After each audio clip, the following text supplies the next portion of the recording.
Good morning dear students. आज हम निकालेंगे packing efficiency in FCC unit cell. FCC unit cell के packing efficiency कितने होते हैं वो आज हमें निकालना है। हमें पता है एफसीसी यूनिट सेल में जो पार्टिकल्स होते हैं वो कॉर्नर पे होते हैं plus centre of each face पर प्रेजेंट होते हैं।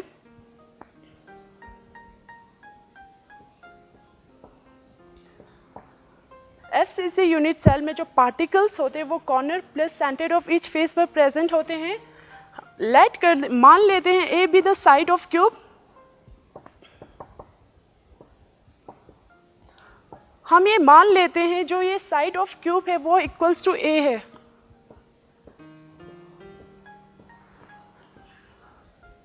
अगर हम इस फेस को कंसिडर करें, इसको हम अलग से ड्रॉ करें तो ये कुछ इस तरह बनेंगे।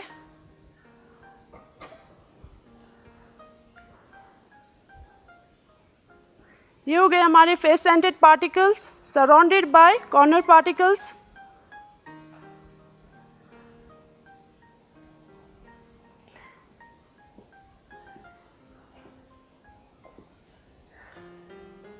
यहां पर जो साइड ऑफ क्यूब है वो ए है।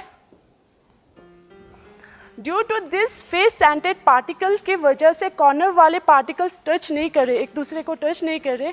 इन दिस केस ए जो होंगे वो नॉट इक्वल टू 2r के बराबर नहीं होंगे। इन दिस केस हमें ए के वैल्यू फाइंड आउट करना है। इन दिस केस और to find out the value of a we have to consider this right angle triangle.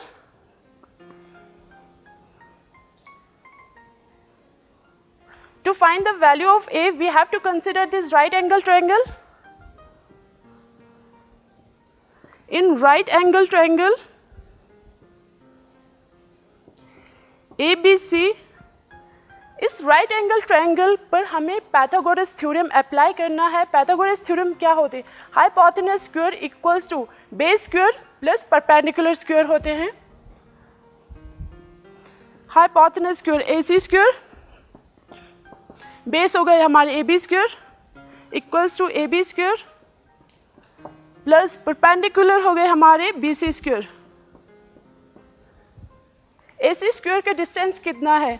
यहाँ पर आप देखो, ये जो है यहाँ से यहाँ तक radius of this corner particles, यहाँ से यहाँ तक radius of scented particles 2r plus यहाँ से यहाँ तक radius of this corner particle. Total यहाँ पर 4r है, 1 2 3 4।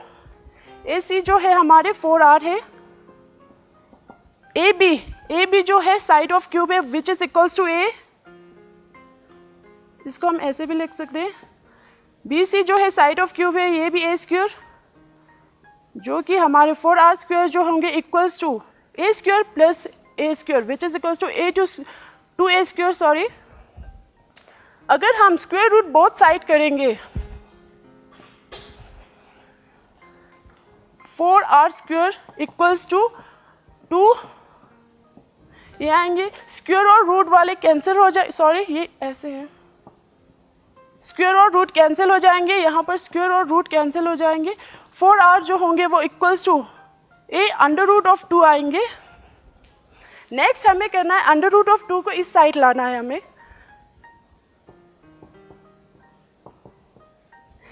Sorry under root of 2। In this case यहाँ पर जो डिनोमिनेटर पे आ रहे हैं हमारे अंडर रूट ऑफ 2, इसलिए हमें इसको रैशनलाइज करने पड़ेंगे।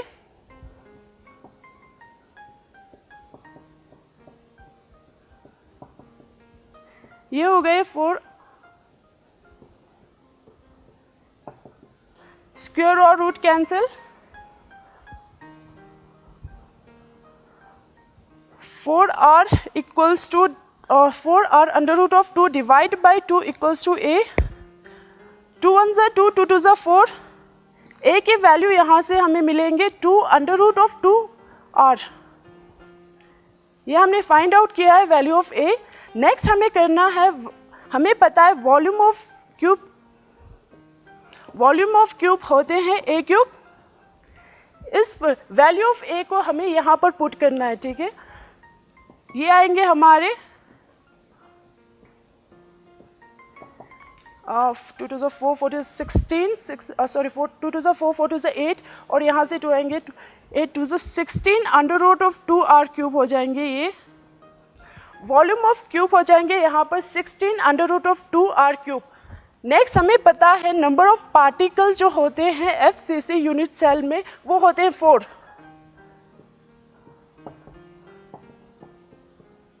Number of sphere in face centred cubic unit cell में होते हैं 4।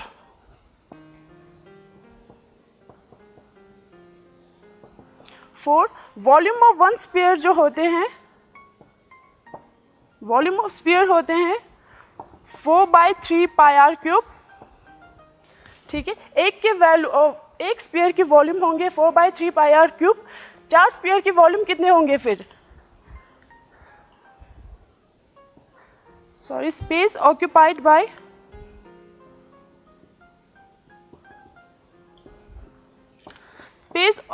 बाय स्फीयर्स हो जाएंगे यहाँ पर 4 × 4/3 πr cube which is equals to 16 / 3 πr cube. ये हो गए हमारे स्पेस ऑक्यूपाइड बाय स्फीयर्स। ठीक है, नेक्स्ट हमें निकालना है इसमें पैकिंग एफिशिएंसी। पैकिंग एफिशिएंसी होते हैं space occupied bye sphere divide by total volume into 100%। Space occupied bye sphere से हमारे 16 / 3 πr cube divided by total volume जो है हमारे, सॉरी वॉल्यूम ऑफ क्यूब मिटा दिया मैंने,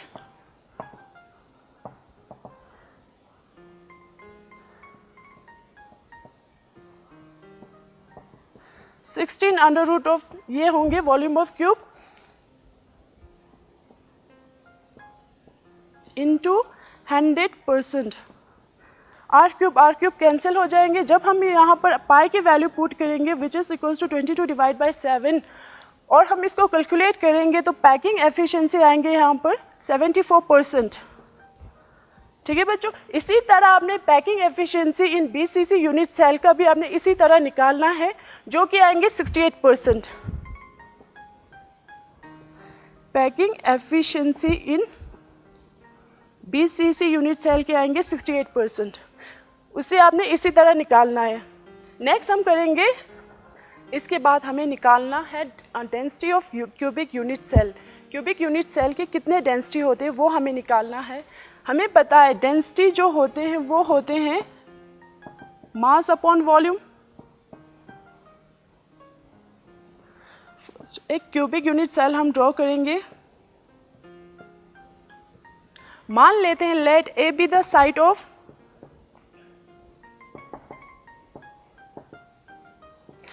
ऑफ क्यूब है हमारे ए, तो वॉल्यूम ऑफ क्यूब हो जाएंगे हमारे ए क्यूब। नेक्स्ट हमें निकालना है mass of unit cell. Mass of unit cell होते हैं number of atoms in unit cell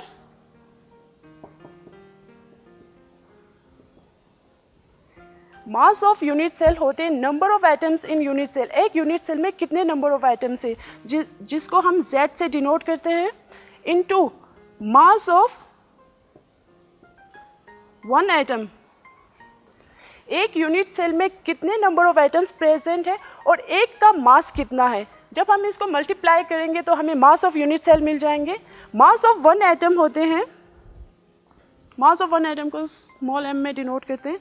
mass of one atom होते हैं molar mass divided bye Avogadro's number, जो कि होते हैं 6.623 इंटू 10⁻23 पार्टिकल्स के बराबर होते हैं। ठीक है, यहाँ पर मास ऑफ वन आइटम की जगह पर हमने ये वैल्यू रखना है।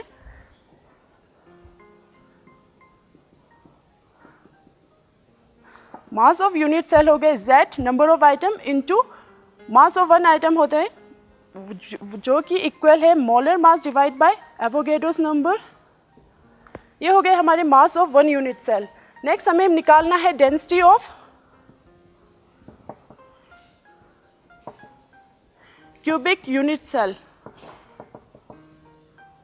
जो कि होंगे mass of unit cell divided by volume of unit cell.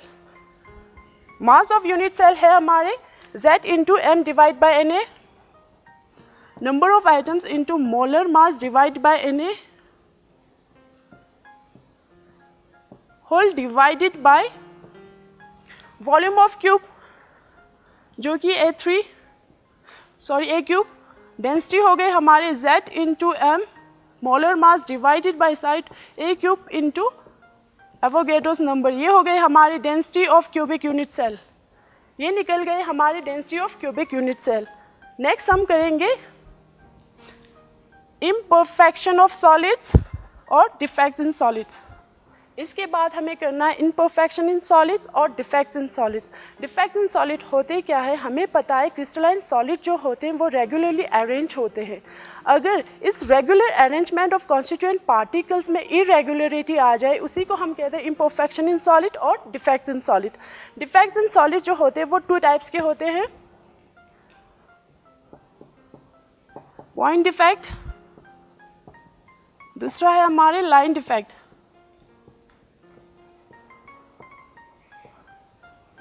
Point defect उस डिफेक्ट को कहेंगे जहां पर ideal arrangement of constituent particles पे इरेगुलरिटी जो है वो अराउंड पॉइंट हो, लैटिस पॉइंट हो,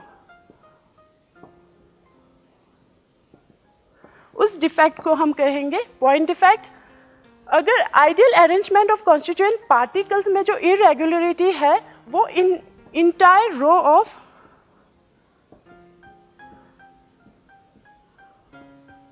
entire row of lattice point में अगर हो तो उस डिफेक्ट को हम कहेंगे लाइन डिफेक्ट। ये जो पॉइंट डिफेक्ट है वो फर्दर ऑफ 3 टाइप्स के हैं, स्टैकोमेट्रिक डिफेक्ट,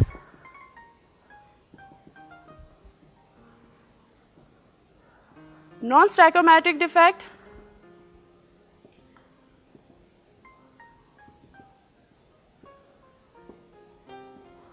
थर्ड वन जो है हमारे impurity defect.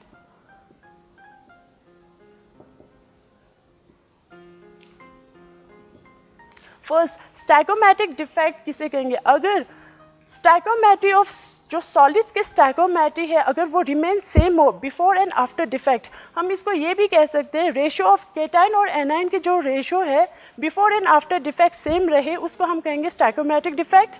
Non stoichiometric defect उस डिफेक्ट को कहेंगे जहाँ पर रेशियो ऑफ केटाइन और एनाइन की जो रेशियो है आफ्टर डिफेक्ट चेंज हो जाए तो हम उसे कहेंगे non stoichiometric defect. Impurity defect उस डिफेक्ट को कहेंगे जो defect due to addition of impurity की वजह से हो।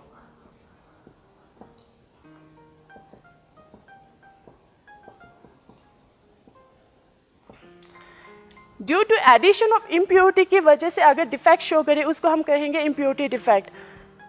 ये स्टैकोमेट्रिक डिफेक्ट जो होते हैं वो फर्दर ऑफ 4 टाइप्स के होते हैं, vacancy defect, interstitial defect,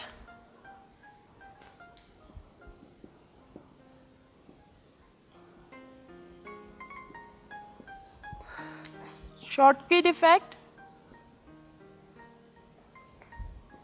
fourth one जो है हमारे फ्रैंकल डिफेक्ट।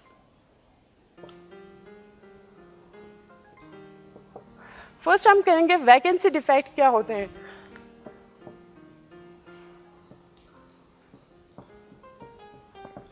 हमें पता है जो इन क्रिस्टलाइन सॉलिड्स में जो कॉन्स्टिट्यूएंट पार्टिकल्स होते हैं वो रेगुलरली अरेंज होते हैं। अगर यहाँ पर ये साइड वैकेंट हो जाए, यहाँ पर जो लैटिस पॉइंट है वो मिसिंग हो जाए तो तब यहाँ पर वैकेंसी क्रिएट हो जाएंगे, इसी को हम कहते हैं वैकेंसी डिफेक्ट। वैकेंसी डिफेक्ट की वजह से जो डेंसिटी है, डेंसिटी जो होते हैं मास अपॉन वॉल्यूम वो डिक्रीज होते हैं। देखो अब यहाँ पर वॉल्यूम तो इतना ही है मगर मास कॉन्स्टिट्यूएंट पार्टिकल जो है वो मिसिंग है तो मास डिक्रीज हो रहे हैं तो डेंसिटी जो है हमारे डिक्रीज हो जाएंगे। नेक्स्ट हम करेंगे इंटरस्टिशियल डिफेक्ट।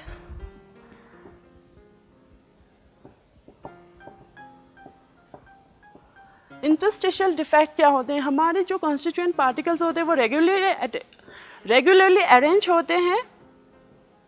ये जो वैकेंट स्पेस है इसको हम कहते हैं इंटरस्टिशियल साइट। अगर कोई और कॉन्स्टिट्यूएंट पार्टिकल अगर ऑक्यूपाई करे, इस इंटरस्टिशियल साइट को ऑक्यूपाई करे तो ये जो डिफेक्ट हो कहते हैं हम इसको इंटरस्टिशियल डिफेक्ट कहते हैं हम इसको।